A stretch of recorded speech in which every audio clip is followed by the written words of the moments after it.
जानते हो गौसे आजम को अगर सच्चे दिल से कोई याद करता है ना तो गौसे आजम उसकी मदद के लिए आया करते हैं। इसी भारत की जमीन की वो तारीख उठाओ, रणजीत सिंह की दौरे हुकूमत का वाकया आपकी निगाहों के सामने रखना चाहिए हो। रणजीत सिंह की जब हुकूमत के वाकये को उठाओगे तो आपको पता चलेगा कि ये मुसलमानों इसी मुल्क हिंदुस्तान की जमीन पर जब रणजीत सिंह राजा यहाँ पर हुकूमत कर रहा था तो उस वक्त जानते हो एक खातून थी जो गैर मुस्लिमा थी, बड़ी हसीन और जमील थी, बड़ी खूबसूरत थी, अपनी जिंदगी को बसर कर रही थी। उसके गांव में मुसलमानों की भी बस्ती थी, उसके साथ मुसलमान भी जिंदगी बसर करते थे। जानते हो वो अपने यहाँ लोगों की सुना करती थी बड़े पीर का नाम। एक मुसलमानों एक दिन वही उसी गांव के अंदर एक बदअकीदा मुसलमान भी रहता था जो सरकार गौसे आजम रज़ी अल्लाह तआला अन्हु की मोहब्बत सीने में नहीं रखता था। हकीकत में मुसलमानों उस खातून का दीवाना हो जाता है, उस लड़की का मस्ताना हो जाता है, उसके हुस्न और जमाल का दीवाना हो जाता है।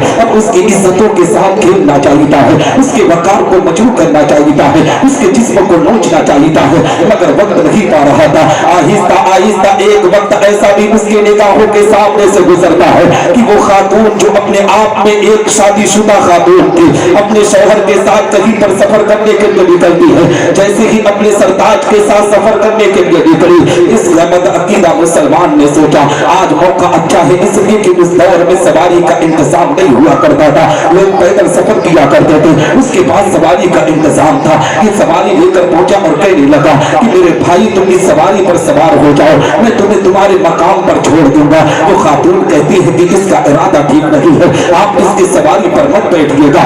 मगर ये बदअकीदा बार बार कहने लगा कि मेरी सवारी पर बैठ जाओ, मैं तुझे तुम्हारे साथ धोखा न दूंगा। तो हकीकत में उस खातून ने कहा था कि एक शर्त पर हम तुम्हारे सवारी पर बैठेंगे, तुम पहले ये वादा करो कि तुम हमारे साथ कोई धोखा नहीं करोगे, हमारे वकार को मजबूर करने की कोशिश नहीं करोगे। तो उस बदअकीदा मुसलमान ने कहा था हाँ हाँ तुम्हारे साथ कोई धोखा नहीं किया जाएगा। तो खातून ने कहा था सुन, मैंने सुना है कि तुम लोग बड़े पीर की दुहाई देते हो और जो बड़े पीर को याद करता है बड़े पीर उनकी मदद करने के लिए आते हैं। तुम यही कह दो कि अगर मैं धोखा दूंगा तो गौसे आजम इसका मामला देखेंगे। उसने सोचा कि गौसे आजम कहां बगदाद से मदद के लिए आ रहे हैं, गौसे आजम कहां बगदाद से भारत की जमीन पर आ रहे हैं। उसने कहा ठीक है, अगर मैं कुछ करूंगा तो गौसे आजम इस मामला को देखेंगे। अब मुसलमानों सफर का आगाज किया जाता है। अभी थोड़ी दूर ही चले थे कि ये शख्स जो बदअकीदा था वो अपने म्यान से तलवार को निकालता है,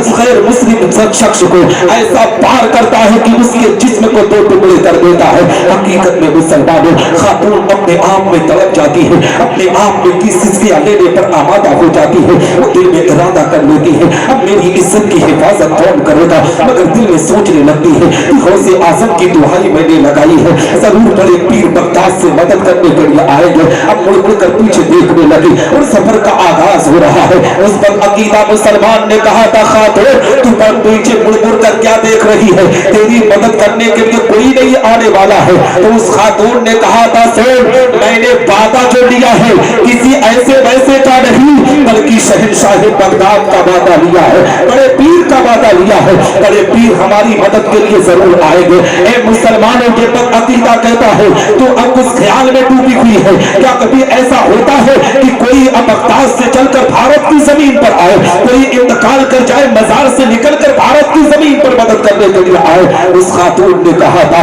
मेरा अकीदा है, इसलिए कि जब मैं अपनी जिंदगी को गांव में बसर करती थी तो मेरी यहाँ की औरतें कहती थी कि जो गौसे आजम से मदद को पुकारता है गौसे आजम उनकी इमदाद के लिए पहुंचते हैं, जरूर गौसे आजम आएंगे। ऐ मुसलमानों ये अभी बकवास कर ही रहा था कि इतने में क्या देखते हैं कि दो नकाब पोश आते हैं, अपने आप में आने के बाद उस बदअकीदा को अपने आप में दो टुकड़े करके जमीन पर गिराते हैं, उस खातून को साथ में लेते हैं, उसके सरदार को जहां पर कत्ल किया गया था वहां ले जाकर उसके जिस्म को आपस में मिलाकर कहा जाता है तुम बिइज़्निल्लाह। हकीकत में मुसलमानों को अपने आप में फिर जिंदा हो जाता है।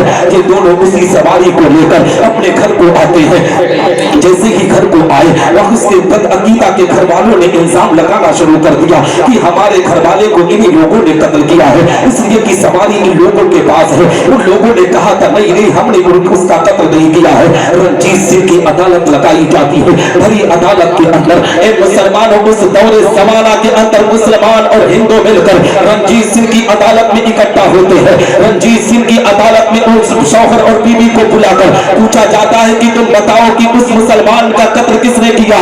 तो उस खातून ने कहा था कि उस बदअकीदा मुसलमान का कत्ल किसने किया मुझे मालूम नहीं है, मगर जो नकाब पोश आए थे उन लोगों ने उसका कत्ल किया और मेरे शौहर को अपने आप में जिंदा किया, मैं उसके साथ आई हूँ। तो ए मुसलमानों, रंजीत सिंह ने पूछा था कि तुम्हारे पास कोई सबूत है, क्या तुम्हारे पास कोई गवाह है। तो उस खातून ने कहा था सबूत तो कोई नहीं है, गवाह तो कोई नहीं है, मगर जो दो नकाब पोश आए थे मैं उन लोगों का चेहरा नहीं देखी थी, मगर एक खुतबे वक्त जो इस इलाके के अंदर चक्कर लगाया करते हैं, अल्लाह अल्लाह का जिक्र किया करते हैं, उस मजूबे कामिल की आवाज वो फला की आवाज से मिल रही थी। उस मजूब को उसी महफिल में बुलाया गया। मजूबे कामिल से सवाल किया गया कि ये खातून कह रही है कि उस कत्ल में तुम भी सब शरीक थे, तुम भी नकाब पोश बनकर आए थे। तो उस मजूबे कामिल ने कहा था कि ए रंजीत सिंह सुन, गौसे आजम को इसने पुकारा था और गौसे आजम को जो भी दिल से याद किया करता है गौसे आजम उसकी मदद के लिए आया है ना। तो सरकार गौसे आजम रज़ी अल्लाह तआला अन्हु की महफिल में बैठे हो तो एहतराम के साथ बैठो, इसलिए कि गौसे आजम का जो दीवाना होता है गौसे आजम के नाम पर अपनी जिंदगी की कुर्बानी देने के लिए तैयार रहता है। और इन मुसलमानों ये प्रोग्राम जहां पर सरकार गौसे आजम के नाम से मंसूब किया गया है, वही गौसे आजम के गुलाम जिनको दुनिया हुजूर ताजुल